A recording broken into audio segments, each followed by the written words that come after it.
Hello guys, welcome to my YouTube channel.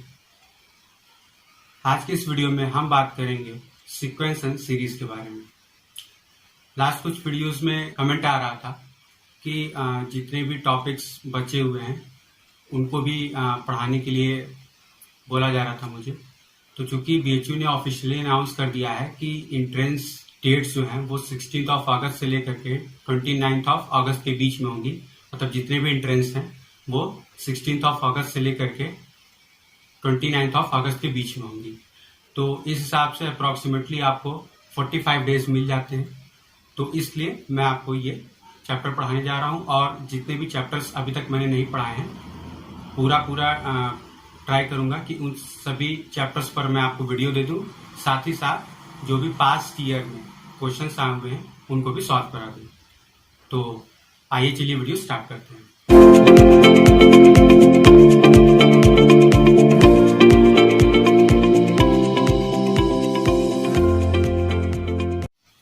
तो देखिए,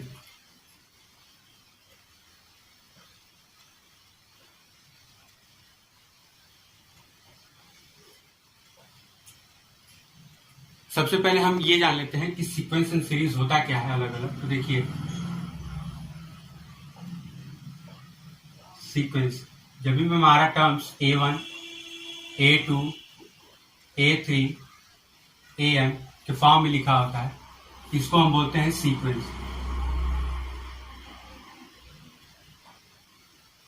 और जब भी ये इसके सम के फॉर्म में लिख जाता है that is A1 plus A2 plus A3 plus dot dot AM, इसको हम बोलते हैं सीरीज। ठीक है, इसमें जो ये नंबर्स होते हैं 1, 2, 3 n, ये हमेशा नेचुरल नंबर्स बिलोंग करते हैं। इसमें n जो बिलोंग करता है वो नेचुरल नंबर से, और जो हमारा an होता है वो बिलोंग करता है रियल नंबर से। तो इसको हम रियल सीक्वेंस भी कहते हैं। ठीक है, अब इसमें देखिए हमारे पास बेसिकली 3 टाइप के सीरीज होते हैं that is AP, second GP, third HP and fourth one arithmetico geometric progression. ठीक है, तो ये आपका थोड़ा सा टफ है, बाकी ये तीनों जो हैं वो इजी होते हैं। तो मैं आपको इन चारों के बारे में इस वीडियो में और जो इसकी नेक्स्ट पार्ट होगी उसमें मैं आपको बताऊंगा। आइए चलिए देख लेते हैं हम एपी के बारे में।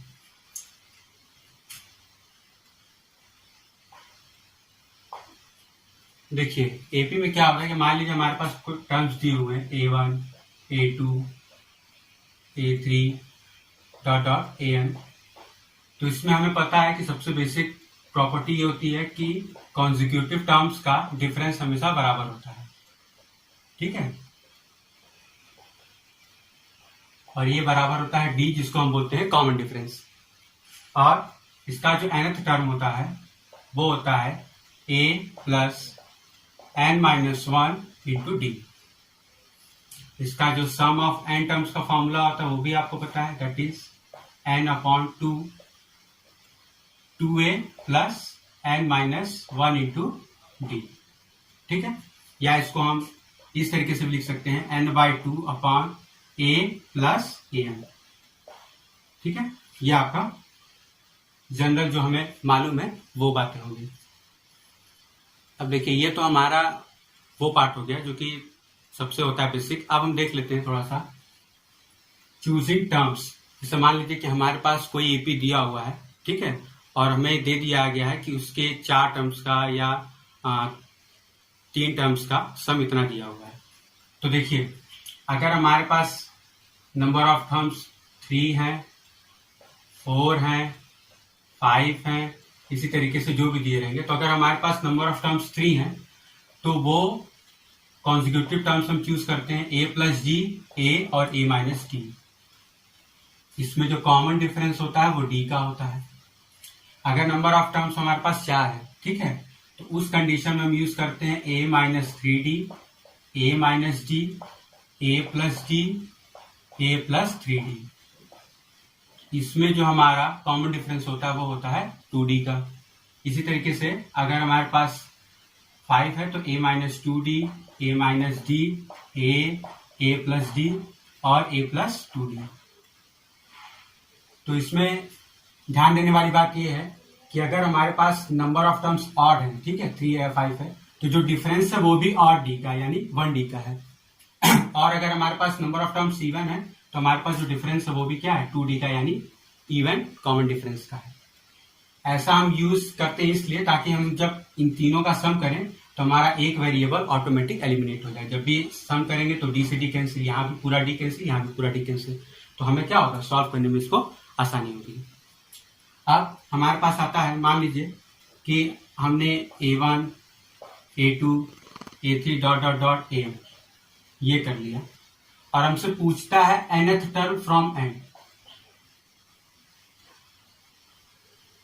ठीक है, हमसे ही पूछ देता है, तो हमें यहां पर भी प्रॉब्लम सॉल्व की। तो देखिए nth टर्म फ्रॉम n की अगर हम बात करेंगे तो देखिए अगर हम am को लिखेंगे तो am हमारा क्या होगा, A1 plus m minus 1 into D. तो अगर ये इस तरफ से nth है तो मतलब क्या होगा, इस तरफ से n माइनस 1th होगा। हमारा ये हो जाएगा m minus n plus 1th, ये हमारा टर्म हो जाएगा। कहां से, फ्रॉम दिस स्टार्ट। ठीक है, ये चीज यहां नहीं रहेगी। यहाँ पे m माइनस 1 है, इस साइड से m माइनस 1 होगा, तो that is m minus 1 plus m minus n plus 1th term होगा स्टार्टिंग से। तो अब अगर इसकी हम वैल्यू निकालेंगे कि हमारा ये वैल्यू कितना हो रहा है, तो इसका वैल्यू आएगा A1 प्लस, इसको रख देंगे तो m minus n plus 1 minus 1 into D, that is A1 plus m minus n into D. ये हमारा हो जाएगा nth term from the n। ठीक है, देखिए कुछ प्रॉपर्टीज मैं आपको लिखवा दे रहा हूं इसकी।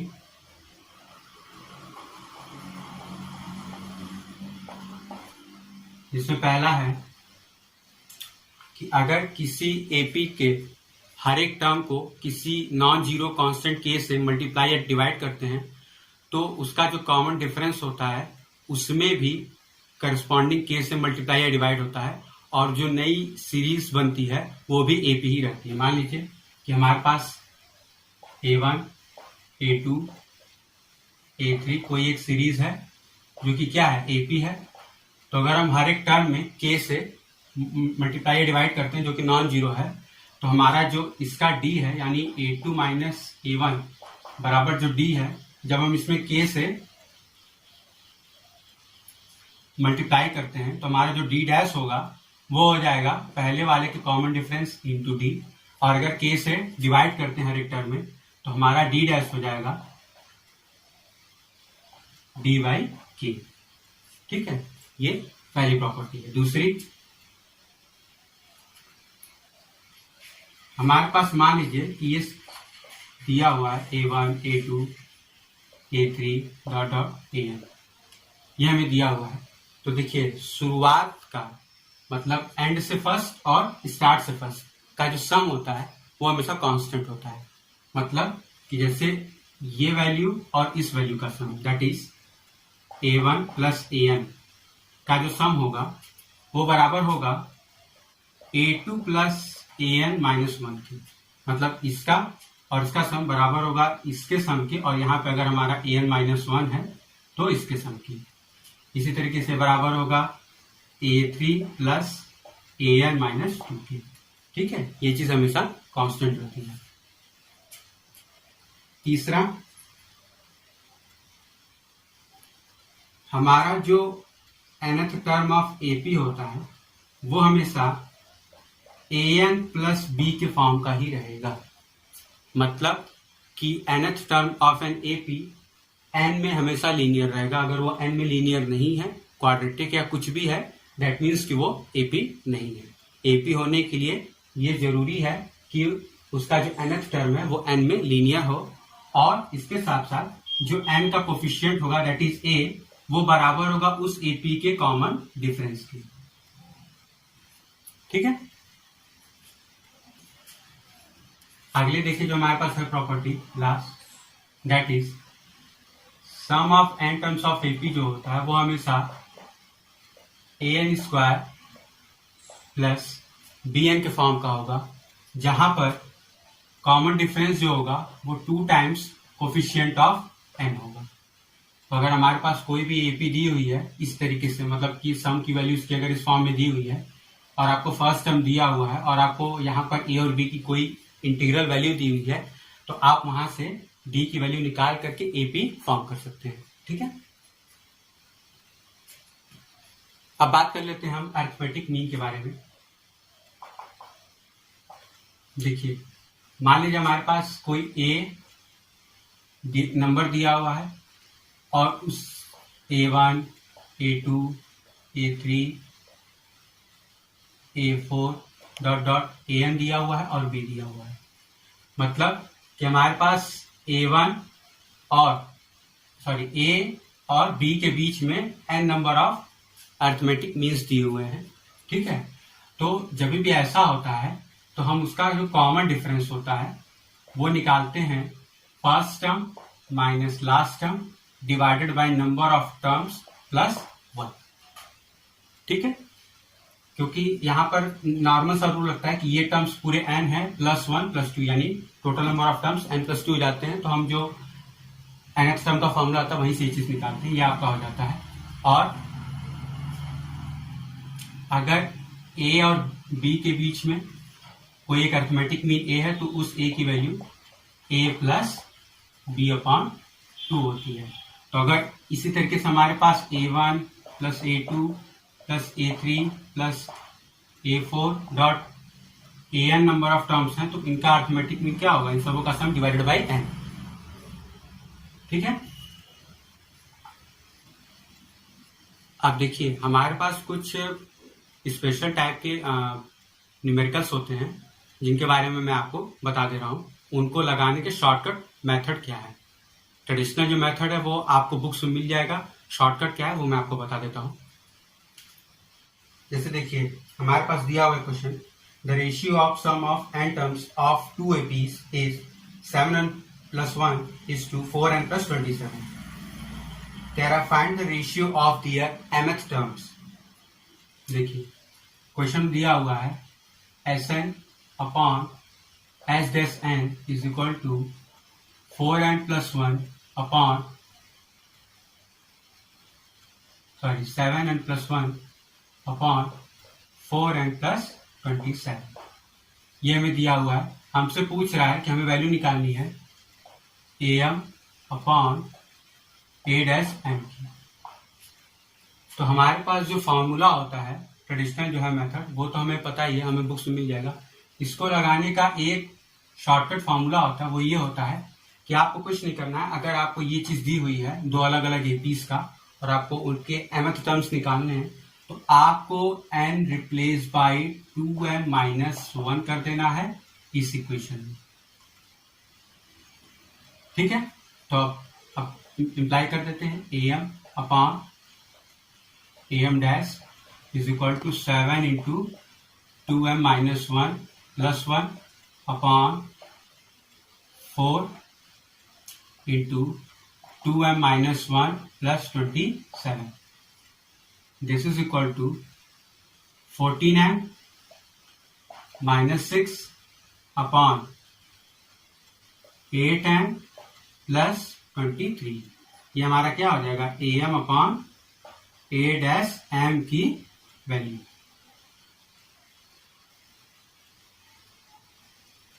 ठीक है, और ये फिक्स है, यहाँ पर कोई भी वैल्यू दी रहे, आपको अगर दो अलग अलग एपीज के सम की वैल्यू दिया हुआ है, मतलब रेशियो दिया हुआ है और आपको उनके mth या कोई भी टर्म्स का रेशियो पूछ रहा है, तो आप इस तरीके से निकाल सकते हैं, ये हमेशा वर्क करेगा। ठीक है, अगला देखिए हमारे पास है क्वेश्चन, तेरा the ratio of sum of m and terms of an AP is m square to n square. Show that the ratio of the mth and nth term is 2. देखिए हमसे कह रहा है कि एक ही सेम एपी का Sm अपॉन Sn की वैल्यू दिया हुआ है m square by n square. तो हमसे पूछ रहा है फाइंड द रेशियो, यहाँ तो प्रूफ करने के लिए दे रहा है। मान लीजिए हमें पूछा कि what is the value of am upon an, ठीक है। तो उस कंडीशन में देखिए मैं आपको बता दूं आपको क्या करना होता है। जैसे मान लीजिए हमारे पास m और n टर्म्स अलग अलग दिया हुआ है और उसका सम का स्क्वायर का रेशियो दिया, मतलब सम का रेशियो दिया हुआ है। तो सबसे पहले हम ये चेक करते हैं कि जो हमें रेशियो दिया हुआ है वो उनके टर्म्स का रेशियो है कि नहीं है। जैसे फॉर एग्जांपल मान लीजिए कि हमारे पास S10 अपॉन S5 की वैल्यू दिया हुआ है 4:1, ठीक है। अब हम यहां से चेक करेंगे कि ये 4:1 तो रेशियो है, अब इसका और इसके स्क्वायर का रेशियो क्या है। तो 10 का स्क्वायर यानी 100 अपॉन 5 का स्क्वायर 25, रेशियो कितना आ गया 4:1, इसके बराबर है। तो जब भी ऐसा होगा तो अगर हमें इसका A10 अपॉन A5 निकालना है तो हमें कुछ नहीं करना है, केवल 2m-1 यानी 2 इंटू 10 20-1 यानी 19 अपॉन 2 इंटू 5 यानी 10-1 9, ये हमारा आंसर हो जाएगा। तो सबसे पहले आपको अगर एग्जामिनेशन में ऐसा आता है क्वेश्चन तो सबसे पहले आप यही चेक करेंगे कि उनके टर्म्स के स्क्वायर का रेशियो कितना आ रहा है। यदि वो रेशियो इसके बराबर आ रहा है तो आप आंख बंद करेंगे और इसका 2m-1 अपॉन 2m-1 निकालेंगे, जो आंसर आएगा वो टिक कर देंगे, ठीक है। ये मेथड है। देखिए एग्जामिनेशन में जब भी क्वेश्चंस आते हैं, खास करके जो कॉम्पिटिटिव एग्जाम होते हैं उसमें क्वेश्चन देने वाले को भी मालूम होता है कि आपको 1 मिनट में एक क्वेश्चन करने हैं। तो उसको आपको ये नहीं देखना है कि आपको पूरा फॉर्मूला याद है कि नहीं, उसको ये देखना होता है कि आपको किसी मेथड को, किसी भी क्वेश्चन को करने का शॉर्टकट मेथड पता है कि नहीं, ठीक है। तो इसलिए मैं आपको ये मेथड बता रहा हूँ शॉर्टकट, क्योंकि जो एक्चुअल मेथड है वो तो आपको बुक में मिल जाएगा, लेकिन ये चीज आपको बुक में नहीं मिलेगी, इसलिए मैं आपको ये चीज बता रहा हूँ, ठीक है। अब अगला देखिए हमारे पास है ज्योमेट्रिक प्रोग्रेशन, जीपी, ठीक है। तो जीपी में भी देखिए टर्म्स आपके ऐसे ही होते हैं, A1 A2 A3 dot dot AN, जिसमें आपको पता है कि हर कंसेक्यूटिव टर्म का रेशियो क्या होता है, आपस में बराबर होता है।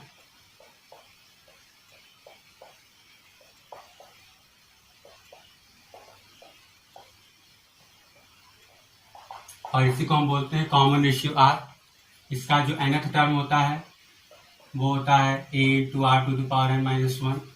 इसका जो सम ऑफ n टर्म्स होता है वो होता है A into R to the power n-1 upon R-1, अगर R की वैल्यू ग्रेटर देन 1 है, A into 1 minus R to the power n upon 1 minus R जब R की वैल्यू लेस देन 1 है, और S इनफाइनाइट की वैल्यू होती है A अपॉन 1 माइनस R। इसमें हमें ध्यान दे ये देना होता है कि R की वैल्यू क्या होती है, लेस देन 1 ही होती है, ठीक है, ये चीज है। अब देखिए यहाँ पर भी बात आ जाती है सिलेक्शन ऑफ टर्म्स की, कि अगर हमें दिया हुआ है कि पहला टर्म, दूसरा टर्म, ये मतलब कुछ टर्म्स का सम प्रोडक्ट जो भी है हमें दिया हुआ है, तो इसमें जो टर्म्स चूज करते हैं, मान लीजिए नंबर ऑफ टर्म्स 3 है, 4 है, 5 है, हम एक एग्जांपल ले लेते हैं। तो जब भी 3 होगा तो हम चूज करेंगे A/R, A/R। अगर 4 है तो A/R², A/R³, A/R, AR, AR³। 5 है तो A/R², A/R, AR, AR²। यहाँ पे कॉमन रेशियो जो है वो R होगा, यहाँ पे R² होगा, यहाँ पर R होगा। तो जैसा AP में हो रहा था वैसा यहाँ पर भी हुआ कि अगर नंबर ऑफ टर्म्स ऑड है तो R के पावर ऑड रहेगा यानी 1, और अगर नंबर ऑफ टर्म्स इवन है तो R के पावर 2 रहेगा। तो अगर ऑड टर्म्स बोल रहा है तो R के पावर 1, और अगर इवन टर्म्स बोल रहा है तो R के पावर 2 उसका कॉमन रेशियो होगा, ठीक है। अब देखिए इसमें अगर पूछा जाए आपसे nth term from the and, ठीक है, तो देखिए सेम वही होगा जैसे हमारा एपी के केस में था। एपी के केस में क्या था, वो था A plus m minus n into D, यहाँ पर भी nth टर्म फ्रॉम एंड पूछ रहा है, तो अगर हमारे पास m टर्म्स हैं तो वो हो जाएगा a into r to the power m minus n। ठीक है, अब आइए हम कुछ प्रॉपर्टीज देख लेते हैं।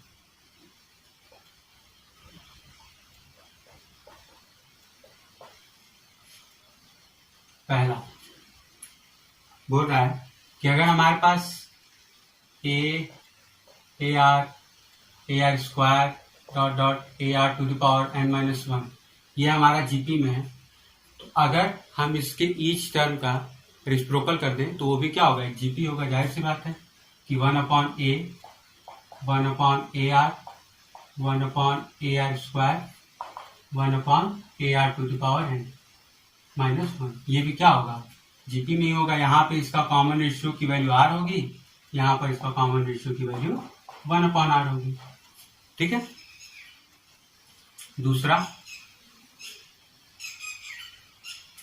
कह रहा है कि हमारे पास अगर कोई एक एपी दिया हुआ, मान लीजिए a r square a r to the power n minus 1, तो अगर हम इसमें ईच टर्म के पावर रेस कर दें, मान लीजिए के जो कि नॉन जीरो है, ठीक है, तो जो इसका कॉमन रेशियो होगा आर डैश न्यू वो होगा आर टू द पावर के, यानी पुराने वाले के पावर में के करेंगे तो नए वाले जीपी का हमारा कॉमन रेशियो मिल जाएगा। नेक्स्ट प्रॉपर्टी क्या रहा है, जैसे एपी में था सम का, तो वैसे यहाँ पर प्रोडक्ट का होता है कि first term into last term का जो प्रोडक्ट होता है वो हमेशा कांस्टेंट होता है।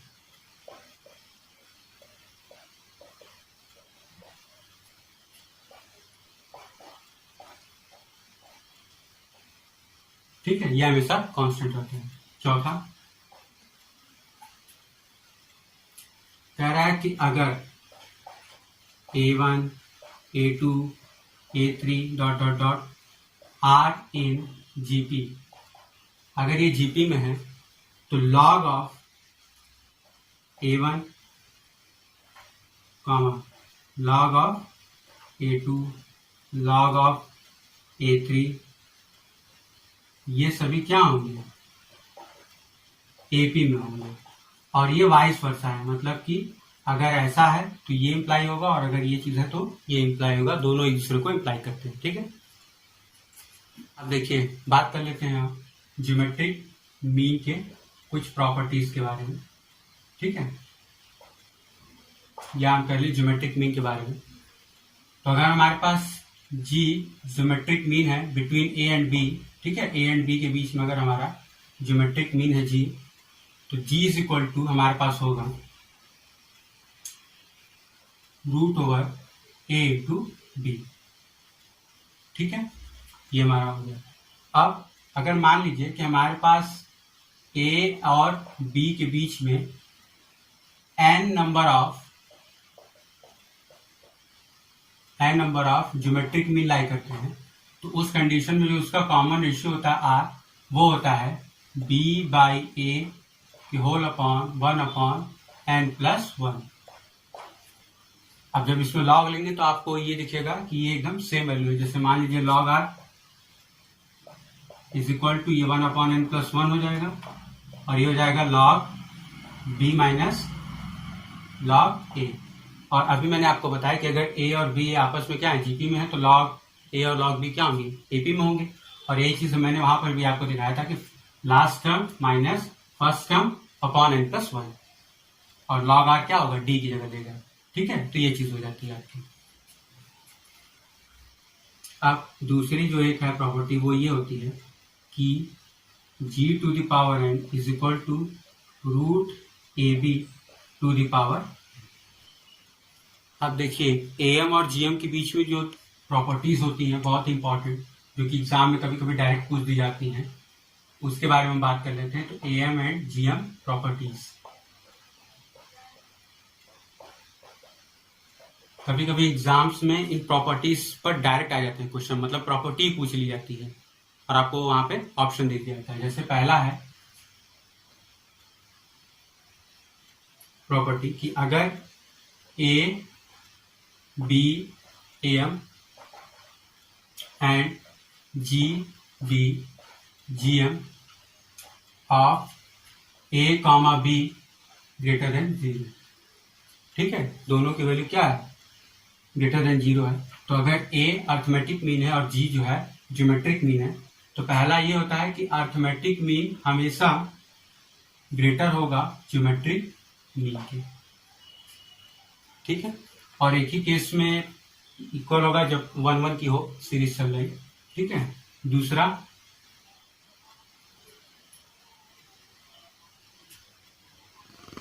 अगर ए और जी अर्थमेटिक मीन और ज्योमेट्रिक मीन है of A comma B greater than 0, तो अगर हमारे पास कोई इक्वेशन है x² माइनस 2ax प्लस जी स्क्वायर, तो इस इक्वेशन के रूट्स होंगे, roots of this equation are A and B. देखिए, अगर हमारे क्वेश्चन में दिया रहे कि कोई दो नंबर्स हैं, उनका में दिया रहे कि अर्थमेटिक मीन ये है और ज्योमेट्रिक मीन ये है, तो अगर हमसे पूछ देगा कि find the value of A and B, तो हम इसका डायरेक्ट यूज कर सकते हैं, ठीक है। जो भी इसका रूट्स आएगा, या हमें ये बोलेगा कि इस इक्वेशन के वो रूट्स हैं, तो हम यहां से निकाल लेंगे और हमारा जो वैल्यू आएगा कोई एक ए होगा, कोई एक बी होगा। अब तीसरी और लास्ट जो हमारे पास है प्रॉपर्टी ए एम और जी एम के बीच में, वो है कि अगर ए एंड जी हमारे अर्थमेटिक मीन है, ज्योमेट्रिक मीन है of A comma B both are greater than 0, तो हम कह सकते हैं कि ए एंड बी की जो वैल्यू होगी वो बराबर होगी ए प्लस माइनस रूट ओवर ए स्क्वायर प्लस जी स्क्वायर। और ये चीज बहुत से कॉम्पिटिटिव एग्जाम में डायरेक्ट पूछ दी जाती है। तो देखिए, आज के वीडियो में इतना ही। आज के वीडियो में हमने देखा सीक्वेंस एंड सीरीज में एपी एंड जीपी के बारे में, उन पर बेस्ड जो भी प्रॉपर्टीज होती है वो भी देखा, और उनको निकालने के थोड़े बहुत जो शॉर्टकट मेथड्स होते हैं वो भी हमने देखा। अब जो नेक्स्ट इससे वीडियो आएगी उसमें मैं आपको सीक्वेंस एंड सीरीज में ही एचपी और एजीपी के बारे में बताऊंगा, और फिर उसके बाद जो नेक्स्ट वीडियो आएगी उसमें मैं पास्ट ईयर में जो भी क्वेश्चंस आए हुए हैं सीक्वेंस एंड सीरीज से वो भी मैं आपको बताऊंगा। तो अगर आपको वीडियो अच्छी लगी हो तो प्लीज वीडियो को लाइक करिए, शेयर करिए और मेरे चैनल को सब्सक्राइब कीजिए। साथ ही साथ बेल आइकन भी प्रेस कर दीजिएगा ताकि मेरे चैनल पर आने वाली वीडियोस की नोटिफिकेशन आपको मिल जाए। तो मिलते हैं नेक्स्ट वीडियो में, तब तक के लिए थैंक यू।